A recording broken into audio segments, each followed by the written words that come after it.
Hey y'all, Dr. Lori here. I am coming in today to share something I'm kind of excited about with you all, and that is a spreadsheet, a log for you guys to track your experiences as you get ready for your med school application. So as many of you know, one critical aspect of your med school application, clinical experiences, volunteer experiences, and you need a lot of them. We recommend at least 150 hours for students. And so you want to keep track of them, and you want to make sure you're tracking the correct things as you go. So that way, whatever you're going to submit your application and get all your materials together, it's very easy to be able to verify your experiences, to be able to provide the type of information that you need. So I've got a spreadsheet for y'all. And I will put a link to this spreadsheet in the description. This is what it looks like. First and foremost, you cannot edit this spreadsheet right here, this exact one. I have it as a template. So for you to be able to edit it, you need to go to File and make a copy. And then you can copy it over to your drive or to your computer or wherever you want to copy it. And then you'll be able to edit it. So first and foremost, make sure you make a copy. So then I have it divided. You'll notice down here, there's a few different tabs. I have it divided into what I call individual events and recurring hours. So individual events, that's things that you do one-off. Maybe you go and you shadow a doctor, or you go and you volunteer at a blood drive. So something that you do once or twice or 3 times, but it's not a regular thing that you do like a job. Log those here. And these are all of the things that you need to make sure that you track along the way. So the date that you did it, the institution, whether it is a hospital where you're volunteering, or if it is a club that you're working with, whatever the institution is, you need to have the name and the address, and you must have a name for a supervisor name, email, and phone, because again, you will have to have somebody who can verify that you actually did do this experience. So supervisor name, email, and phone, make sure you put that down.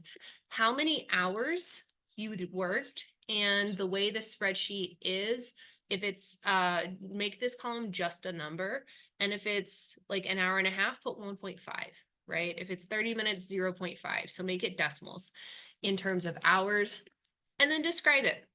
Put, what did you do? What were your roles? What, if you're, for example, if you're at a blood bank and you're taking patient, you're in, you're taking patient information as they come, registering, that's the word I was looking for. If you're registering the patients, put that, whatever your role was. And then check these boxes. Was it volunteer? And was it clinical? You can check both. If it was a volunteer clinical, like volunteering at a blood bank, that would be both. If it was only volunteer and it was not clinical, those are also important experiences to have, so you can log those here. Or if it was paid clinical, then it was only clinical, but it wasn't volunteer. All right, so click those. If you had any leadership roles, that's important to note. So make a note of what those were. And then any extra comments that you have about that, what you're, maybe something you learned from the experience, maybe something that it showed you where your passion was, any sort of extra comments that you have about that experience. What you can put here is really going to help you later on. So that's for, again, one-off type of things. And then recurring hours, this is something like a job. For example, if this summer you are working as a medical scribe, that's a job. You're going to go in regular for it. You're going to put, again, the institution, and the address, when you started and when you ended, and how many hours a week you're working.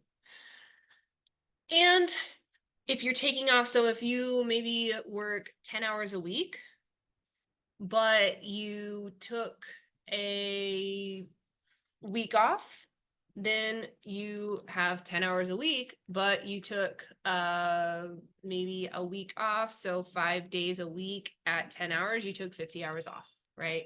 So it's going to automatically remove the time you took off from your total. So it's going, anything in yellow, do not type in because it's a formula. So it's going to automatically calculate your hours. So let's say you're starting May 30th and you're working until June 30th. So you work 10 hours a week for, well, you worked 10 hours a week for a month. That's 44 hours. So if you took 50 hours a week or 50 hours off, that's not so much. So maybe you took a week off, so you got 10 hours off. So it's automatically going to calculate that out based on the start date and end date that you put, right? Again, you need to have your supervisor email and phone number. You need to have your supervisor's name and contact information. Same thing. Click if it's volunteer or clinical and any comments you have about the experience. If you've got leadership roles, if you learned something from it, etc. So then in the total hours, it is going to automatically calculate what hours are volunteer hours and what hours are clinical hours based on what you check. So let's say you're medical scribing, well, those are clinical hours and they are not paid. So then now in my total hours, my clinical hours, those are going to contribute to my clinical hours that I'm getting.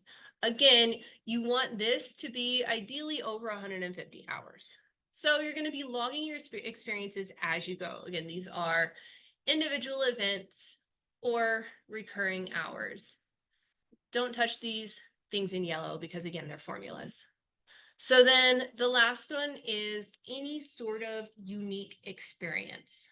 The idea is as you start to write your personal statement, as you start to define your narrative, as you go and do your secondary application essays, as you go for interviews, you're going to have something that you can go and reference to help remind you of the things. So any sort of unique medical related experience that wouldn't necessarily qualify as a clinical experience or as a volunteer experience, then you can put them here. The date, where you were, what happened, how it made you feel, and what you learned, and then anything else that is relevant from it.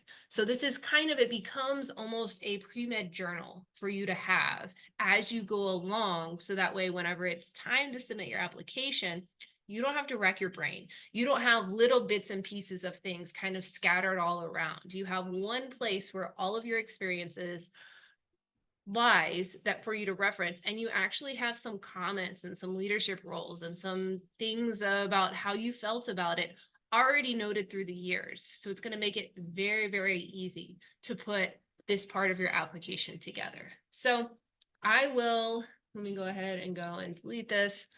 I will go ahead and put a link to this in the description. And again, for you to be able to use your own, you cannot edit this template. You have to go and make a copy of it. So I hope that's something that's helpful for you all.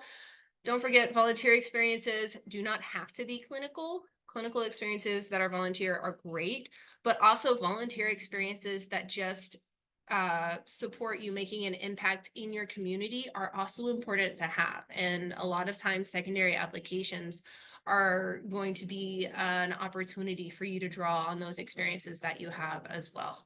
So hope that's helpful, you guys. I'll put the link in the description and I will be seeing you all next time.